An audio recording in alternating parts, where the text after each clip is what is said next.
Assalamualaikum warahmatullahi wabarakatuh guys. Selamat datang di Biologi Ciamicca,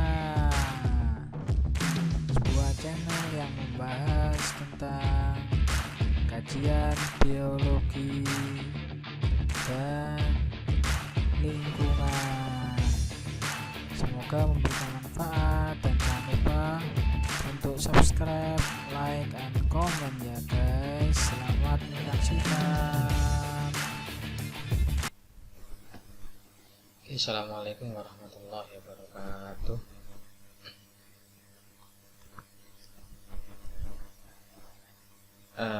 Ketemu lagi ya anak-anak di video semester 1. Saya ingin menyampaikan video berupa konsep dasar biologi. Namun ini sudah ada di YouTube saya, tapi itu memang saya terangkan khusus untuk anak TFIS fisika semester 3.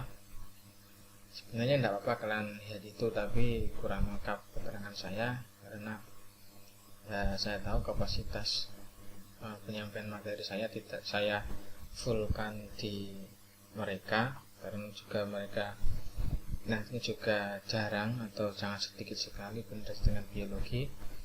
Jadi saya ini buat khusus untuk kalian dengan materi yang sama dengan mereka, tapi penjelasan yang berbeda seperti itu. Jadi ini nanti saya akan share khusus link, tidak saya publish gitu ya YouTube-nya, biar tidak double-double di YouTube saya yang saya publik gitu. Oke, konsep dasar biologi. Kemarin kalian sudah melakukan atau mengerjakan tugas tentang apa yang kalian tahu tentang biologi ya.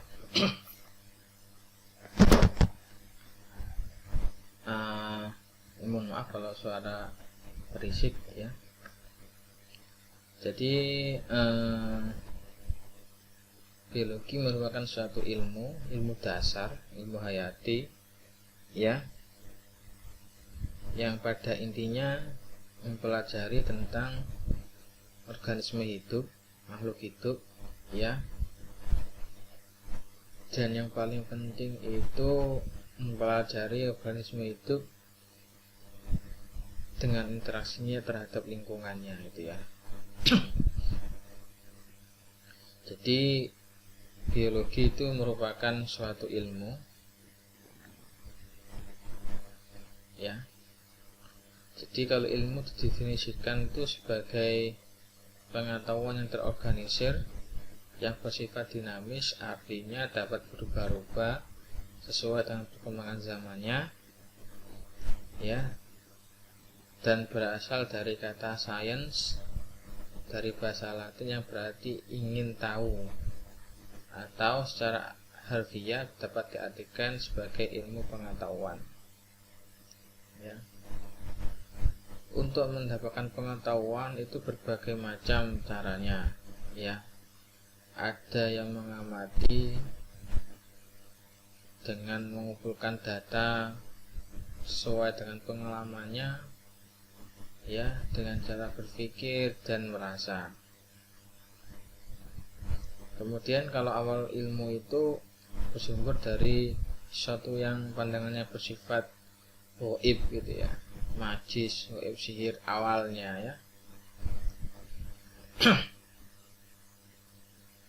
Misalkan dulu pembuatan wine anggur gitu ya, wine anggur itu kenapa kok bisa jadi gitu? Mungkin orang merasa itu magis atau sihir gitu ya, tapi ternyata lama kelamaan ada bakteri yang berperan dalam pembuatan minuman seperti jenis bir, ya, anggur, wine dan sebagainya ya. Kemudian berkembang ada pemahaman berdasarkan ajaran ya, ajaran agama dan ilmu murni sains serta terapan ya, sampai berkembang saat ini. Terus posisi biologi sebagai ilmu pengetahuan ya.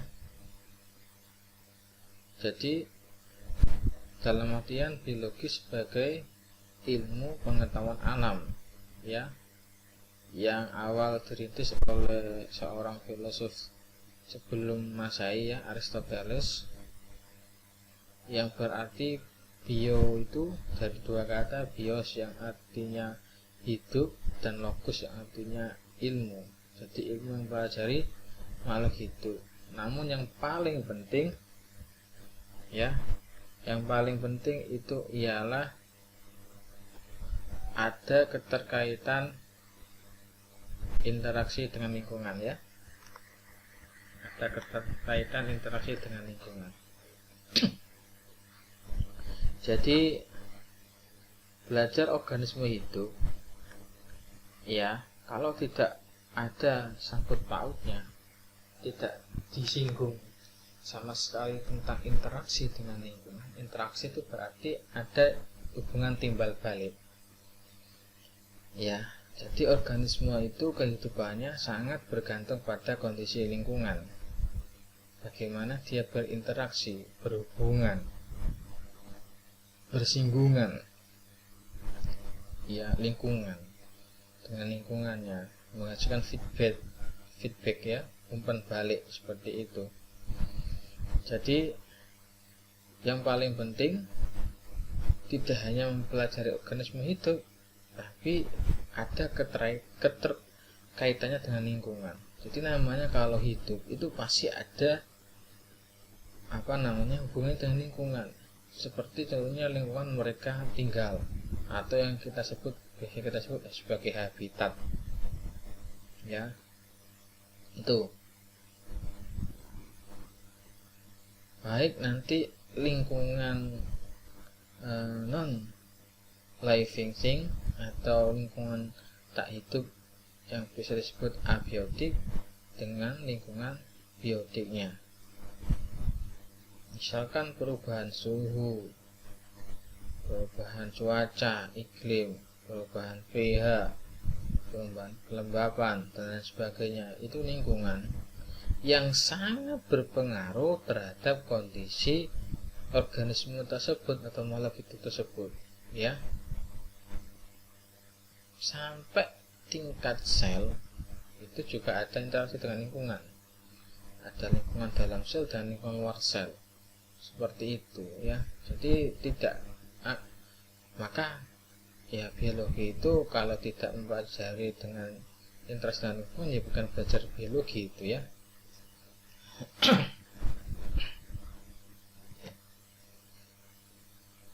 Jadi biologi termasuk ilmu pengetahuan, ya, di samping ilmu yang lain seperti fisika, kimia, astronomi, geologi, meteorologi. Dan dalam mempelajari biologi itu juga perlu dukungan dari ilmu-ilmu yang lain, contohnya fisika, ya. Tapi sebenarnya menurut saya ilmu-ilmu yang lain itu ada ketika biologis itu ada dulu, ya.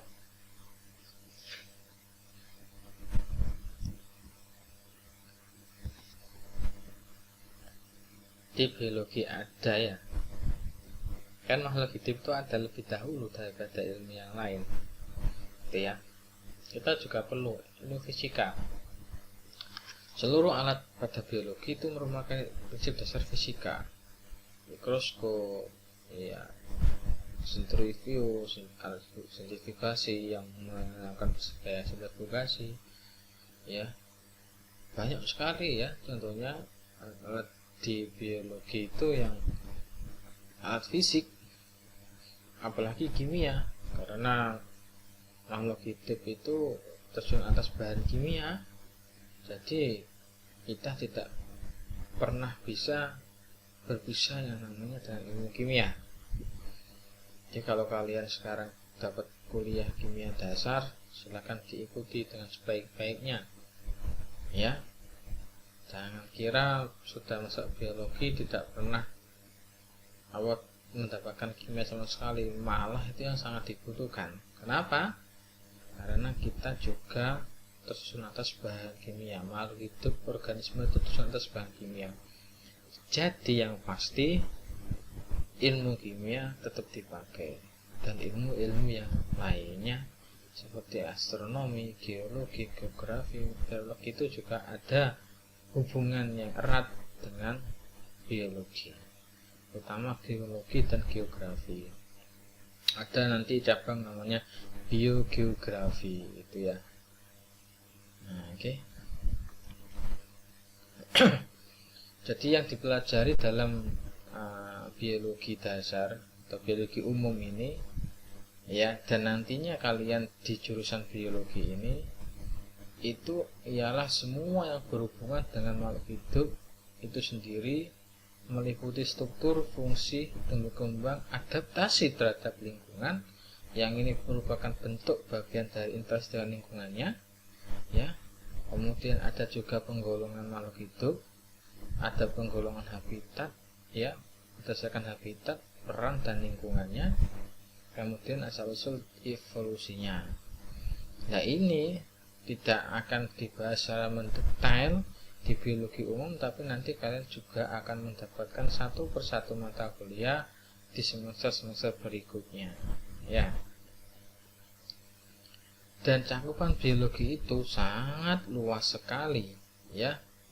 Bayangkan penggolongan makhluk hidup itu ada berapa takson ya, kelas ini itu berapa anggotanya, berapa juta spesies, berapa ribu spesies. Satu spesies dengan spesies yang lain itu memiliki karakter yang berbeda-beda, maka cabang-cabang ilmu biologi itu sangat banyak sekali, sampai biologi sendiri sekarang di Indonesia juga sudah ada menjadi fakultas biologi, dan mata kuliah di kita itu di beberapa universitas menjadi jurusan. Contohnya di UGM itu fakultas biologi, ada jurusan mikrobiologi, ada jurusan fisiologi, ada jurusan kultur tumbuhan, kultur jaringan tumbuhan, ada jurusan bioteknologi itu ya. Sedangkan di kita menjadi mata kuliah, di sana sudah menjadi jurusan ya. Ya. Jadi kita mempelajari makhluk hidup yang terkecil, ada bakteri yang lebih kecil lagi seperti virus, kemudian sampai yang paling besar seperti paus putih ya. Maka cabang-cabang biologi itu banyak sekali. Ada ilmu zoologi ya, zoologi yang mempelajari tentang segala jenis hewan. Kalau botani tentang tumbuhan. Zoologi juga nanti dibagi zoologi vertebrata, zoologi invertebrata, zoologi banyak lagi ya. Botani pun juga begitu, banyak sekali nanti pembagian cabang-cabang dari botani ya. Mikologi tentang jamur, mikrobiologi juga nanti dibagi lagi banyak cabangnya, mikrobiologi pangan, industri, lingkungan, mikrobiologi farmasi, mikrobiologi kedokteran ya. Banyak sekali. Virologi, entomologi, genetika manusia, genetika tumbuhan gitu ya. Evolusi, ada sitologi tentang pelajaran sel, histologi, taksonomi itu apa, taksonomi hewan apa, taksonomi tumbuhan apa, taksonomi tumbuhan tingkat rendah, taksonomi tumbuhan tingkat tinggi, morfologi, hewan, tumbuhan, anatomi juga seperti itu. Dan banyak sekali cabang-cabang dari ilmu biologi ya, karena biologi sendiri menjadi ilmu dasar, cabangnya banyak sekali. Jadi kuliah di biologi itu kalian harus punya fokus satu yang paling kalian andalkan, kalian bisa. Seperti saya itu sebenarnya ahli saya di bidang mikrobiologi ya, karena S1 S2 saya tentang mikrobiologi ya, meskipun jurusan saya biologi tapi saya ambil spesifik mikrobiologi. Kebetulan masuk ke YIN itu dengan formasi genetika, jadi di sini saya jadi ahli genetika ya, tapi penelitian saya tentang mikrobiologi. Jadi ahli saya itu, kalian saya sebenarnya mikrobiologi. Saya ambil satu keahlian. Jadi kalau saya ditanya tentang hewan tumbuhan, saya tidak begitu bisa. karena tidak mungkin untuk mempelajari semua cabang ilmu di biologi secara mendalam. Jadi kalian nanti harus fokus apa yang kalian sukai, itu yang kalian pelajari, kalian tekuni hingga kalian menjadi ahli di bidang itu, ya. Itu jadi kuliah itu tidak, biologi tidak dipelajari semua cabang ilmu harus bisa, itu enggak, ya. Kalau saya sekedar tahu saja informasinya, tapi ada satu dari sekian banyak cabang ilmu biologi yang harus kalian jadikan sebagai keahlian kalian. Nah, di sini ya, Bu Kajur itu tentang lingkungan dan pendidikan, Pak Sekji tentang pendidikan. Ya, pengembangan Panacel gimana saya kurang paham gitu ya. Kalau Bu Aslinda itu tentang tumbuhan, Bu Aini juga tumbuhan, Bu Arfa Fauzia juga tentang bioteknologi tumbuhan juga, Pak Arif tentang lingkungan, Bu Desi tentang lingkungan, saya tentang mikrobiologi, genetika, gitu ya. Nah, itu punya masing-masing keahlian sendiri-sendiri, ya. Jadi kalian nanti gak usah mempelajari semua, harus bisa semuanya, dikatakan ahli semua, tidak, jarang yang bisa dikatakan ahli semua. Ini profesor pun juga bidangnya tertentu, nggak semuanya dibidangi gitu ya. Jadi kalau misalkan contoh saya disuruh ngajar tumbuhan dan hewan, itu ya bisa, tapi tidak bisa sampai mendalam sekali. Tapi kalau saya disuruh belajar mikrobiologi, genetika, ya saya bisa karena itu kalian saya gitu ya, gitu ya. Nah, tuh kita bahas gambar ini aja ya. Kita itu hidup di planet bumi namanya, ya. Ini kita sebut dengan biosfer. Di dalam bumi itu tersusun atas beberapa dari ekosistem. Ada ekosistem darat, ada ekosistem laut, ada ekosistem hutan, ada ekosistem gurun, banyak sekali ekosistem, ya.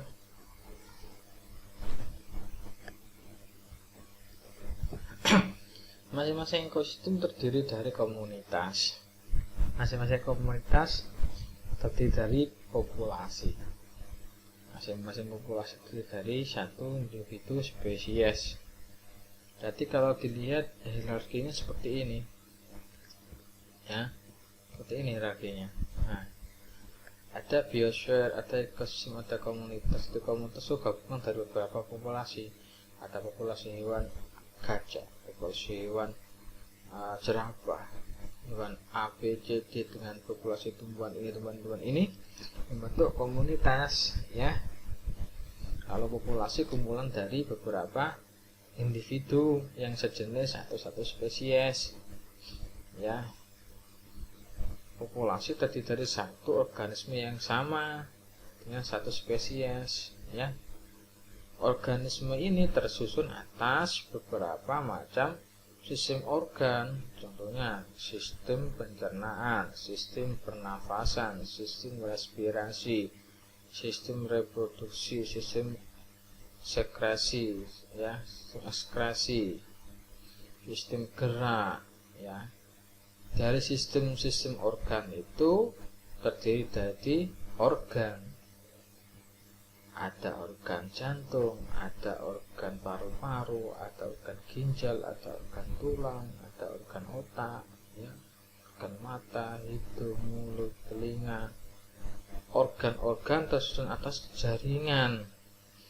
Ada jaringan epitel, jaringan lemak, jaringan tulang, jaringan otot, ya, jaringan pembuluh darah, jaringan saraf dan sebagainya.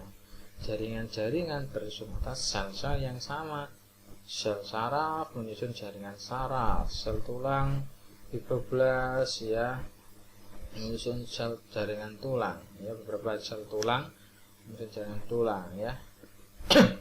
Kemudian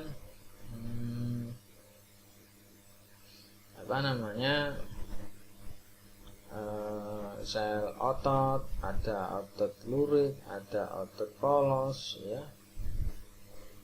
ada otot jantung ya, kumpulan dari otot jantung membentuk jaringan jantung, jaringan membentuk organ jantung. Dia sel nanti terdiri dari organel sel, ada mitokondria, ada inti sel, ada badan Golgi, ada kloroplas, ada retikulum endoplasma, ada aparatus Golgi, ada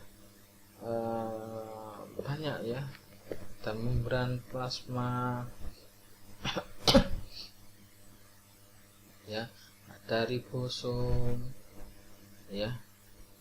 Organ sel nanti terdiri dari makromolekul, misalkan membran sel itu terdiri fosfolipid bilayer dari lemak dan fosfat ya. Juga ada protein itu makromolekul, yaitu jenis polipeptida, ada polilipida, ada polisakarida.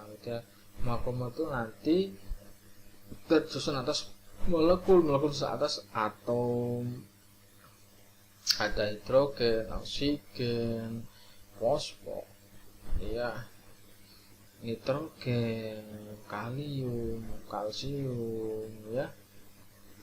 Oke. Itu semua hierarki ini itu pasti ada interaksinya dengan lingkungan ya. Jadi ini hierarki.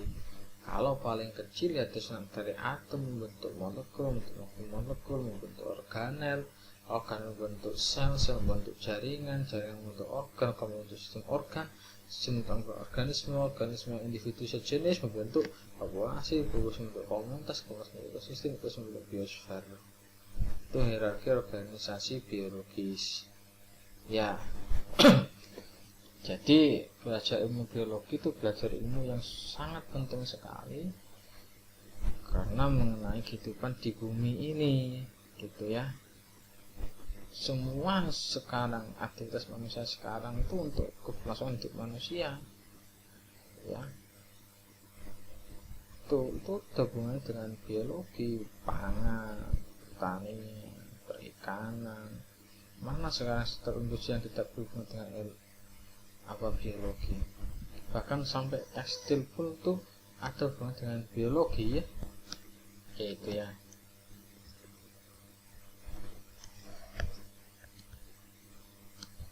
Dalam biologi asal-usul makhluk hidup itu ada dua, ada teori abiogenesis, ada teori biogenesis. Teori abiogenesis itu makhluk hidup berasal dari benda mati.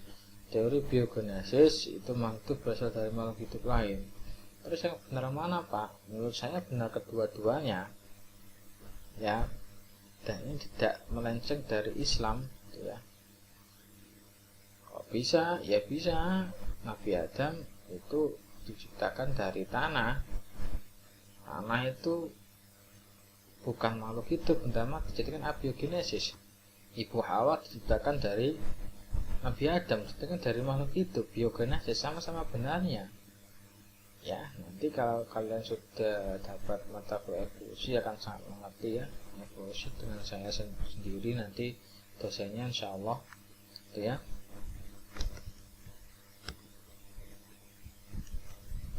Ya, ada beberapa teori abiogenesis.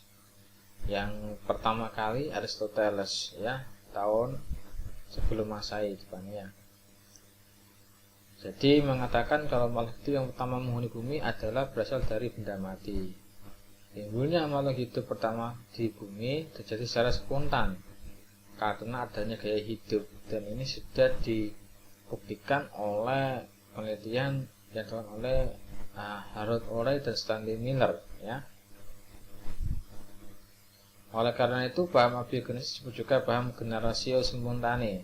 Makhluk itu muncul secara sekonyong-konyong, tiba-tiba ada itu ya. Mak berduduk enek ya. Dan teori ini bertahan cukup lama sekali ya. Ratusan tahun sebelum Masehi hingga pertengahan abad ke-17 Masehi, itu sangat lama Masehi, berapa ribu tahun bertahan ya.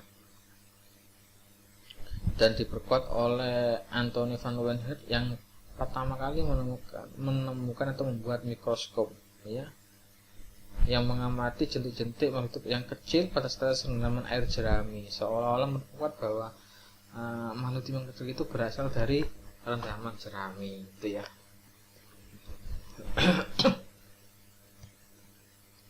Kemudian teori biogenesis yang paling terkenal dan pertama dianut oleh Francis Corredi, ya, menentang teori abiogenesis dengan mengadakan percobaan menggunakan toples dan daging. Toples 1 diisi daging yang tertutup rapat, toples 2 diisi daging yang tertutup kain kasar, toples 3 dibiarkan terbuka. Ketiga toples itu menghasilkan larva atau apa namanya belatung, ya, dan ditekan hasil bahwa belatung atau larva itu tidak berasal dari daging busuk, tapi dari lalat yang hinggap masuk ke dalam daging, gitu ya. Nah, kemudian dilanjutkan oleh Spallanzani, Francis Spallanzani, ya, menentang pendapat John Needham penganut paham abiogenesis. Menurutnya kehidupan terjadi pada air kaldu disebabkan oleh pemanasan tidak sempurna. Kesimpulan Spallanzani adalah pada tabung terbuka terdapat kehidupan dari udara, pada tabung tutup tidak terdapat kehidupan. Spallanzani ini dibuat oleh Louis Pasteur dengan metodenya pasteurisasi, ya, dengan air angsa. Itu membutuhkan bahwa kalau dibuat air angsa, udara tetap, botol tetap terbuka, namun udara bisa masuk tapi tidak bisa menyentuh air kaldu, sehingga kalau dipanaskan secara semena air kaldu tidak bisa ada kehidupan, seperti itu, ya. Louis Pasteur, ya. Percobaan Pasteur selanjutnya, ya, mengatakan mikroorganisme yang tumbuh bukan berasal dari benda mati, tapi dari organisme yang terdapat di udara, dengan kata-katanya omnivivo ex vivo, omni ovum ex vivo, ya, yang mengandung pengertian kehidupan berasal dari telur dan telur dari makhluk hidup. Makhluk hidup sekarang berasal dari makhluk hidup sebelumnya, makhluk berasal dari makhluk hidup juga, ya. Kalau ditanya diruntut, lah makhluk hidup pertama kali berasal dari mana? Kalau berasal dari makhluk hidup juga, kan juga sangat sulit sekali. Siapakah makhluk hidup pertama kali, kayak gitu, ya. Jadi teori biogenesis sampai ke sebenarnya sama-sama benarnya, gitu, ya. Tidak usah diperdebatkan. Aktivitas yang terjadi dalam tubuh makhluk hidup tidak dapat diamati secara langsung, ya, tapi berdasarkan ciri yang dimilikinya. Jadi yang dikatakan makhluk hidup itu mempunyai beberapa ciri. Kehilangan satu ciri saja sudah tidak dapat dikatakan makhluk hidup, ya. Apa cirinya? Itu pertama bernafas, bergerak, membutuhkan makanan atau nutrisi, tumbuh dan berkembang, tumbuh pekat terhadap rangsangan dan berkembang biak, ya, tumbuh, bernafas, bergerak, membutuhkan nutrisi, ya, artinya makan dan minum, ya, makanan, nutrisi, ya, tumbuh dan berkembang, pekat terhadap rangsangan, yang terakhir bisa bereproduksi atau berkembang biak. Contohnya gini, virus itu hanya bisa berkembang biak. Maka ada yang menggunakan virus itu sebagai makhluk hidup jika dia masuk ke dalam sel inang. Jika di luar sel inang, dia tidak bisa berkembang biak, dia tidak bisa bernapas, dia tidak bisa bergerak, dia tidak bisa makan, dia tidak pekat terhadap lingkungan, maka dia dinamakan benda mati, ya. Seperti itu.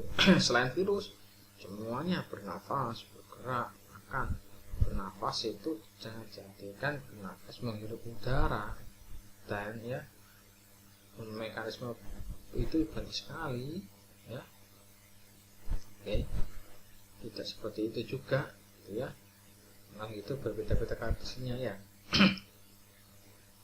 Jika dilihat secara struktur kimianya, makhluk hidup terdiri dari unsur karbon, hidrogen, oksigen, nitrogen, sulfat, fosfor, unsur utama. Kemudian karakter organisme hidup yang pasti dimiliki ialah bahan genetik seperti DNA, deoksiriboid nukleik asid, atau asam deoksiribosa dan RNA, ya, ribonukleik asid, ya. Contohnya ciri makhluk hidup yang bernafas, ya, semua itu melakukan proses pernapasan, ya.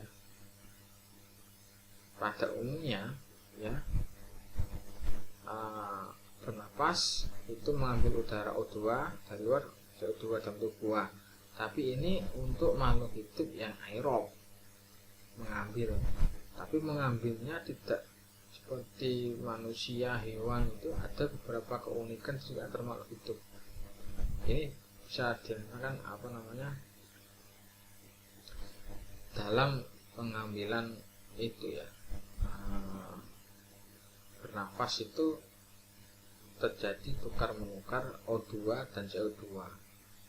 Tapi juga ada makhluk hidup yang bernafas tidak mengambil O2 melainkan mengambil CO2 dan memakan O2.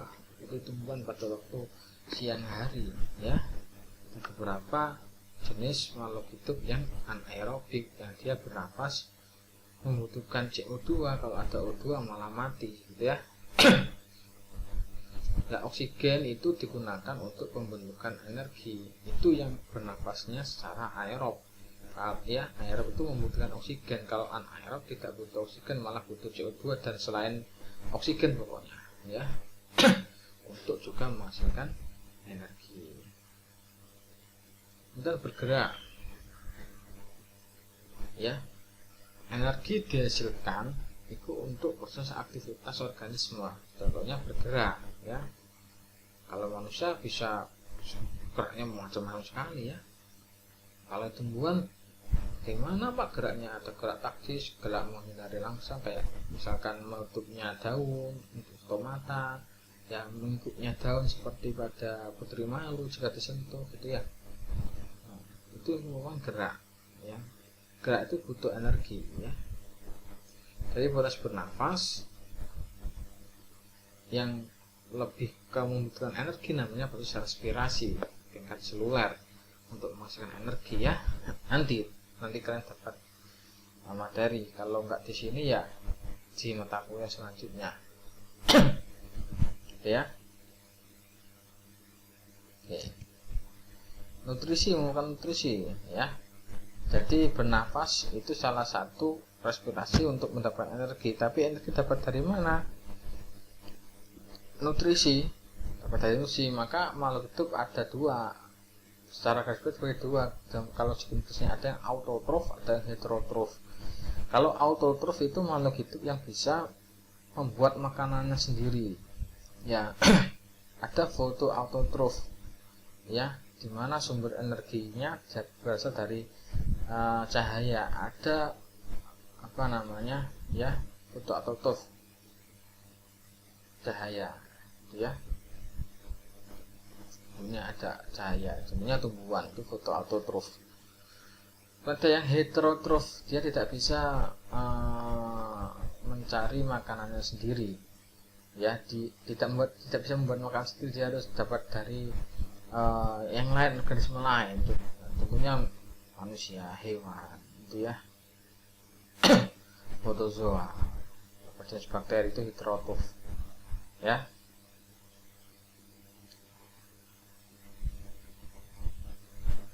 Itu, ya.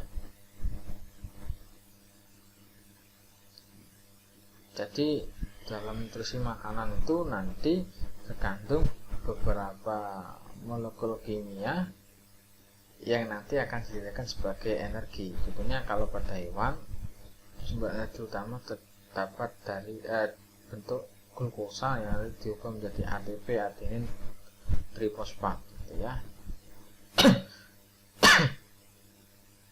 Oke. Iritabilitas atau kemampuan dalam menanggapi rangsang, ya. Kita kalau terkena panas akan menghindar, itu iritabilitas.